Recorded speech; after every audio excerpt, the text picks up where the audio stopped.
I'm delighted to welcome Pat Crowley here, who's been such an effective leader against the Trump administration's illegal, irrational, and mean-spirited attack on offshore wind jobs. And I just wanted to raise the question, like, what do we know and how do we know it? We know that renewable energy is less expensive. How do we know that? We know that from sworn pleadings filed in the offshore wind cases by attorneys general alleging hundreds of millions of dollars in customer savings, with sworn affidavits to back up those in-court assertions. We know that from written contracts that bring Revolution Wind electrons at 9.9 cents per kilowatt hour onto an 18-cent per kilowatt hour grid. 9.9 is less than 18. We ought to be able to agree on that.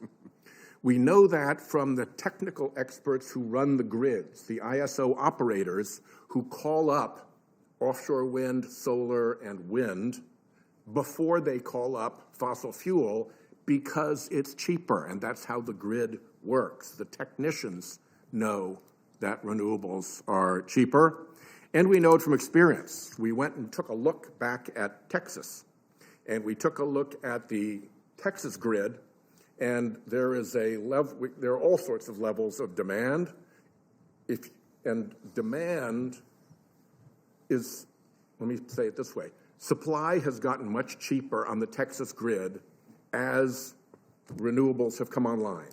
There's been an explosion in Texas of solar and wind, and as a result of that, at a fixed level of demand, the cost has gone down by 2/3. Thanks, Peter. 2/3 in cost reduction because all of that less expensive power came on. So Peter asked a very good question. This makes no sense. How does this make sense? It makes sense once you understand the political context that we're operating in. It makes sense once you understand that the fossil fuel industry contributed hundreds of millions of dollars to Donald Trump. And that by deliberately hobbling and interfering with and blocking and slowing down cheap, clean energy, they drive grids across the country up the stack to more expensive fossil fuel plants. Those more expensive fossil fuel plants set a higher price for consumers, so consumers have to pay more.